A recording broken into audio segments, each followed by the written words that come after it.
Child, if you hear 3 knocks, don't answer. Once you do, you'll never be alone again.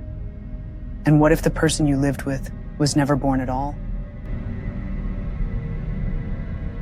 When Liam moved into his grandmother's old stone house, the townspeople avoided eye contact and whispered behind his back. While sitting in a small cafe, an old woman leaned toward him and whispered, "Don't open the door, not at night." Liam chuckled. He didn't believe in ghost stories, but that was before the 3rd night. At exactly 3 a.m., a deep, hollow knock echoed through the house. Knock, knock, knock. At first, he ignored it. Maybe the wind, but 5 minutes later, the knocking returned. And this time, the door creaked open slightly. A chill ran through Liam's body. Then, a breath, right behind him. He spun around. No one was there. But on the floor, a wet, rotting handprint appeared. Liam started writing everything down in a journal. Someone had to know what was happening in this house. But as he wrote, strange tapping sounds came from the walls. At 3 a.m. sharp, the entire house began to shake. And then he heard it, footsteps, above him. The attic. Someone was walking in the attic. Liam grabbed a candle and slowly climbed the stairs. The attic door creaked open on its own. In the darkness, something moved. A figure, with twisted, broken hands, crawling toward him. Liam screamed and tried to run, but the attic door slammed shut. No one ever heard from him again. 15 years later, the town decided to demolish the house. When the demolition team entered, they found a body, trapped in the attic. The corpse's decayed fingers were pointing at the wall, where words had been scratched into the wood. "I'm still here." But the most disturbing discovery was the journal. Inside, they found Liam's final words. "If you open the door, you never come back. It doesn't want just one person. It wants everyone. This house is not its prison. This house is its home." When officials removed the journal, flames suddenly erupted inside the house. Firefighters rushed in, but one of them never made it out. Witnesses outside heard his screams, but his voice wasn't normal. His words became a whisper. "Don't open the door, don't open the door, don't open the door." The government confiscated the journal, and it was never seen again. Years later, a journalist uncovered a classified file containing its contents and published it. The journal was filled with strange symbols, unreadable writings, and old curses. But the scariest part? If you are reading this, it's already too late. Now, it knows you. 3 days after publishing the article, the journalist was found dead in his home. The autopsy found no signs of struggle, but his fingernails, fingers, and palms were rotted, just like Liam's. On his desk, the last page of the journal lay open.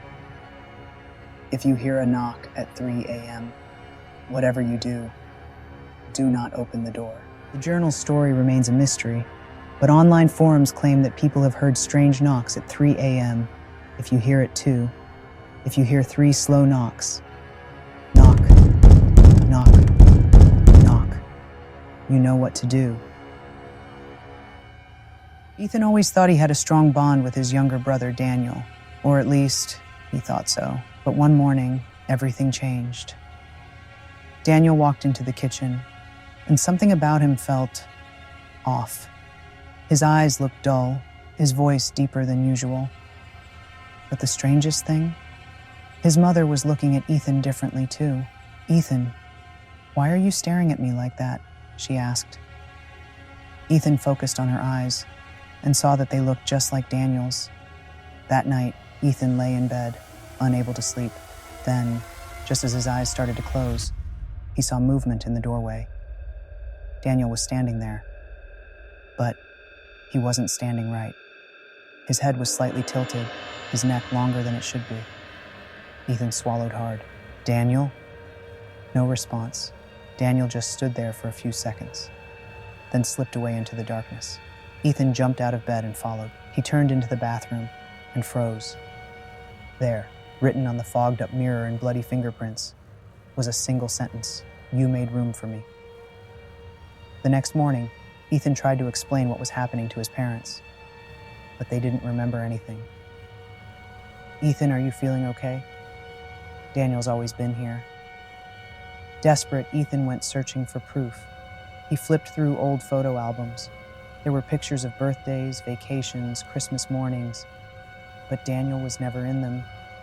But if Daniel was never alive, then what was in their house? Ethan knew the truth now.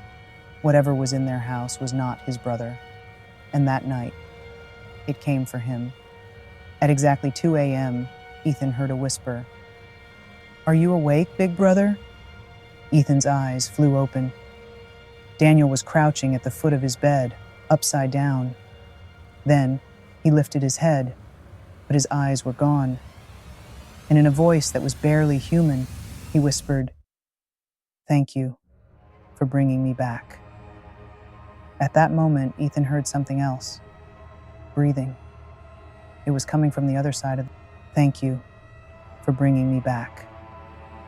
At that moment, Ethan heard something else. Breathing. It was coming from the other side of the door. Slowly, the handle turned.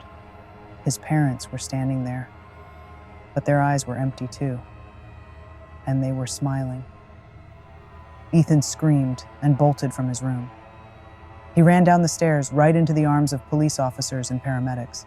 They grabbed him, pulling him outside. Inside the house, his parents were found in a catatonic state. At the hospital, doctors and police went through the family's records, and that's when they uncovered the truth. There were no baby pictures of Daniel. His birth certificate didn't exist. The hospital records confirmed it. Daniel died at birth. Daniel was never real, but Ethan and his family had convinced themselves otherwise.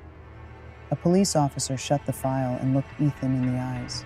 "Ethan, your brother never existed, but you remember him, don't you?" Ethan and his parents were placed under psychiatric care. Doctors called it a shared delusion, collective psychosis. They believed Ethan had struggled to accept Daniel's death, so his mind created him. But Ethan knew the truth. Daniel had never been forgotten. And if you are never forgotten, you can come back. That night, Ethan lay alone in his hospital bed. The doctors had given him medication. The lights were off. But at 3 a.m., a cold breath brushed against his cheek. And when he opened his eyes, there was a small, red handprint on his pillow. His heart pounded as he turned his head toward the door. His doctor was standing there. But something was wrong. And then, in that awful, hollow voice, the doctor whispered, "You didn't forget me, did you, big brother?"